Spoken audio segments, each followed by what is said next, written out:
नमस्कार, मैं हरीश कुमार। आज मैं टीजीटी पीजीटी भूगोल का प्रैक्टिस सेट पार्ट 2 लेकर आया हूं। इससे पहले हमने प्रैक्टिस सेट पार्ट 1 में 1 से लेकर 10 तक के प्रश्नों को उनकी व्याख्या सहित देखा था। अब हम आगे के प्रश्नों को देखते हैं। अगर वीडियो अच्छा लगे तो चैनल को सब्सक्राइब करें, वीडियो को लाइक करें और शेयर करें। तो चलिए शुरू करते हैं। Part 2 question number 11। कथन ए, अफ्रीकी देशों में जनसंख्या वृद्धि दर अधिक है। कारण, इन देशों में जन्म दर व मृत्यु दर में अधिक अंतर है। ऑप्शन है हमारा ए तथा आर सही है तथा व्याख्या करता है। ए तथा आर सही है परंतु व्याख्या नहीं करता है। ए सही है परंतु आर गलत है। ए गलत है परंतु आर सही है। इसका उत्तर होगा ए तथा आर सही है तथा व्याख्या करता है। अफ्रीकी देशों में जनसंख्या वृद्धि दर अधिक है क्योंकि इन देशों में जन्म दर व मृत्यु दर में अधिक अंतर है। इसकी व्याख्या को देख लेते हैं। अफ्रीकी देश आर्थिक दृष्टि से पिछड़े तथा अर्धविकसित अवस्था में है। यहाँ का मुख्य व्यवसाय कृषि है। यहाँ के लोगों में निम्न आय है जिस कारण गरीबी व्याप्त है। संयुक्त परिवार प्रणाली, अशिक्षा, बाल विवाह आदि के कारण यहाँ पे उच्च जन्म दर पाई जाती है, जबकि खान पान, लोक स्वास्थ्य और चिकित्सा सुविधाओं में वृद्धि के कारण अब मृत्यु दर में गिरावट दर्ज की जा रही है। 2050 तक अफ्रीका की जनसंख्या दोगुनी होने का अनुमान है। 2020 वर्ल्ड पॉपुलेशन डाटा सीट के आंकड़ों के अनुसार अफ्रीका में जन्म दर प्रति 1000 34 है जो अधिक है, जबकि मृत्यु दर प्रति 1000 8 है। प्राकृतिक वृद्धि दर 2.8 है। प्रजनन दर 4.4। विश्व में सबसे अधिक प्रजनन दर अफ्रीका में पाया जाता है 4.4। अगला प्रश्न है, कोयला निम्न में से किस संसाधन कोटि का है? सामान्य सुलभ, विरल, सर्व सुलभ, एकल। इसकी व्याख्या देखते हैं। सर्व सुलभ संसाधन में ऑक्सीजन, नाइट्रोजन है। सामान्य सुलभ संसाधन में कृषि योग्य भूमि, मिट्टी, जल, पशु हैं। विरल संसाधन में कोयला, खनिज तेल, सोना, चांदी, टिन। एकल संसाधन में क्रायोलाइट, कोलंबाइट सम्मिलित है। अगला प्रश्न है, सफेद कॉलर कार्यकर्ता का संबंध किस क्षेत्र से है? द्वितीयक क्रियाएं, तृतीयक क्रियाएं, चतुर्थक क्रियाएं, पंचम क्रियाएं। इसका उत्तर होगा चतुर्थक क्रियाएं। इसकी व्याख्या देख लेते हैं। प्राथमिक क्रियाएं, मनुष्य प्राकृतिक संसाधनों का सीधा उपयोग करके अपनी आवश्यकताओं की पूर्ति करता है, जैसे आखेट, पशुचारण, खनन, कृषि। इन क्रियाओं में लगे हुए व्यक्तियों को लाल कॉलर कार्यकर्ता, रेड कॉलर वर्कर्स कहते हैं। द्वितीय क्रियाएं, इनमें संसाधनों का सीधा उपयोग नहीं किया जाता बल्कि उन्हें साफ, परिष्कृत अथवा परिवर्तित करके प्रयोग किया जाता है, जैसे लोहे से इस्पात बनाना, गेहूं से आटा मैदा बनाना, कपास से सूती वस्त्र बनाना, लकड़ी से फर्नीचर या कागज बनाना। इस क्रिया में लगे हुए लोगों को नीला कॉलर कार्यकर्ता या ब्लू कॉलर वर्कर कहते हैं। तृतीय क्रियाएं, इन क्रियाओं में समुदाय को दी जाने वाली व्यक्तिगत तथा व्यावसायिक सेवाओं को सम्मिलित किया जाता है। इसे सेवा क्षेत्र भी कहते हैं, जैसे यातायात, संचार, व्यापार, स्वास्थ्य तथा प्रशासनिक सेवाएं इसके अंतर्गत आते हैं।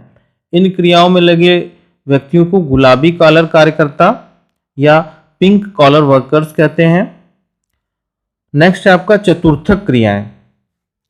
जीन गार्टमैन ने केवल प्रत्यक्ष सेवाओं को ही तृतीयक क्रियाओं में सम्मिलित किया था। उनके अनुसार अप्रत्यक्ष सेवाएं चतुर्थक क्रियाएं हैं। इस वर्ग में वैज्ञानिक, डॉक्टर, वकील, शिक्षक, नेता, प्रबंधक, पुलिसकर्मी, लेखक, कलाकार, अनेक अन्य व्यक्तियों को सम्मिलित किया जाता है। इस व्यवसाय में लगे व्यक्तियों को सफेद कॉलर कार्यकर्ता, व्हाइट कॉलर वर्कर्स भी कहते हैं। लास्ट है इसमें पंचक क्रियाएं।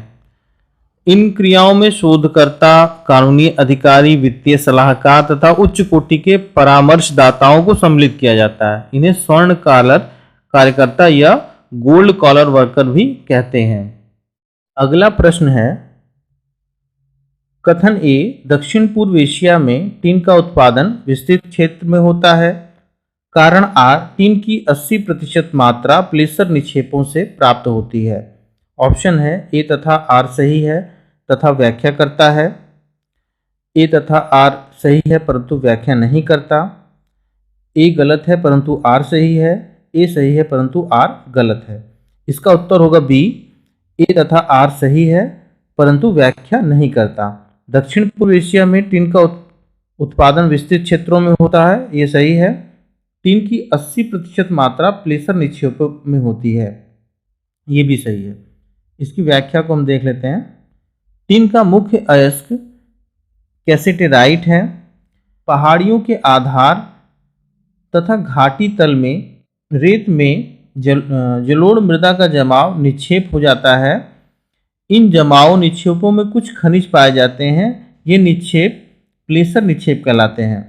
जैसे कि इस चित्र में आप देख सकते हैं, स्ट्रीम प्लेसर, टेरिस प्लेसर, एलुवियल प्लेसर को दिखाया गया है। सोना, चांदी, टिन, प्लेटिनम इसी प्लेसर निक्षेप में पाए जाते हैं। अगला प्रश्न है, विटलसी महोदय ने किस वर्ष विश्व को प्रमुख 13 कृषि प्रदेशों में बांटा?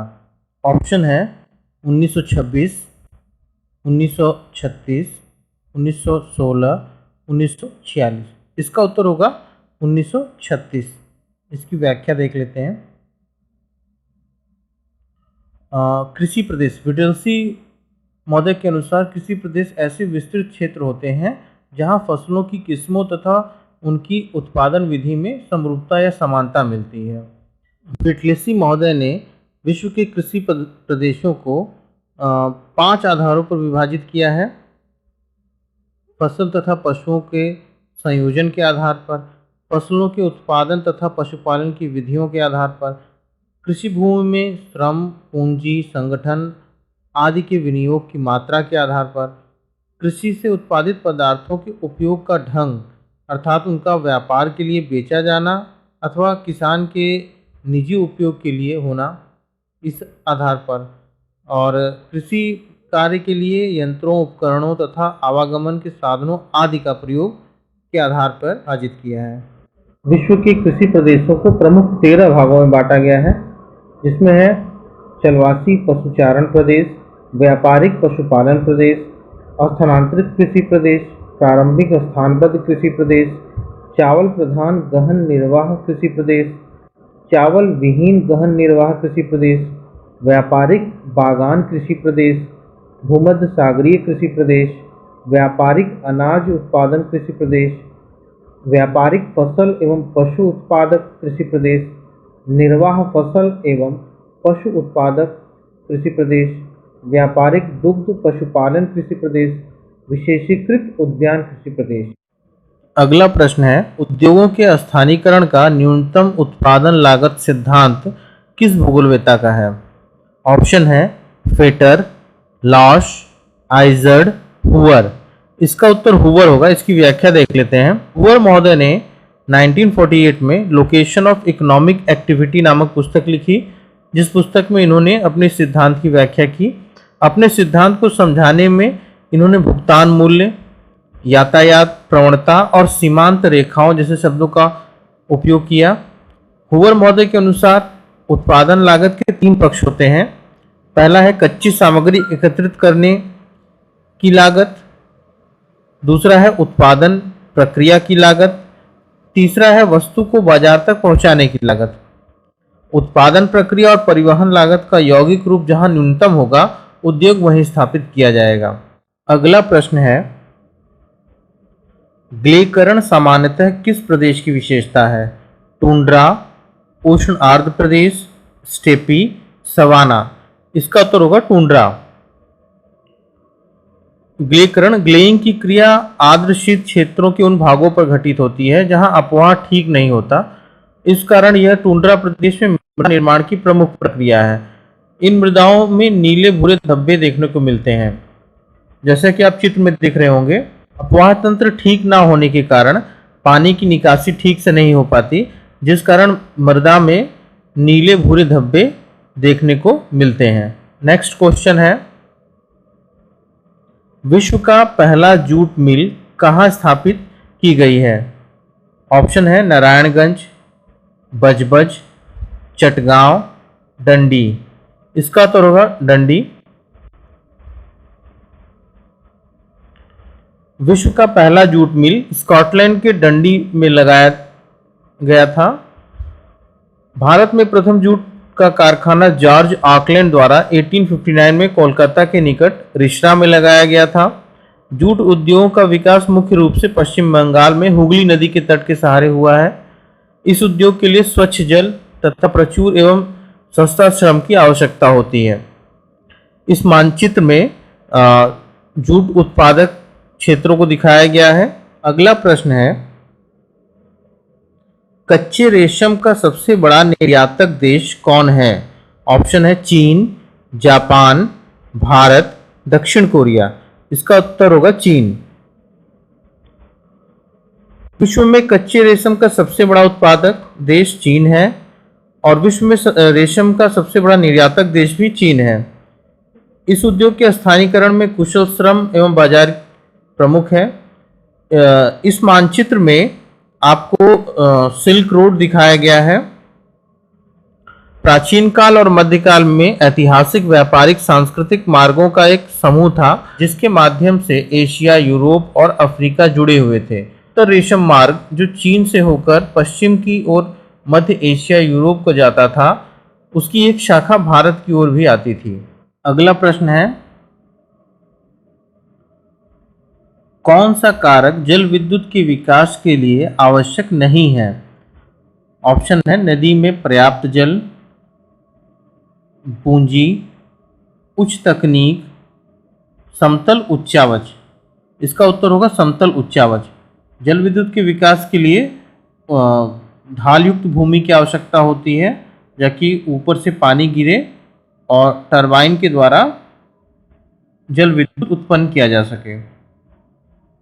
जल विद्युत हाइड्रो इलेक्ट्रिसिटी को श्वेत कोयला कहते हैं।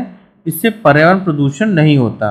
इसके लिए कुछ आवश्यक दशाएं होती हैं, जैसे डैम में पर्याप्त मात्रा में जल होना चाहिए और पर्याप्त ढाल होना चाहिए ताकि ऊंचाई से पानी काफ़ी वेग से गिरे और जो टरबाइन को चला सके।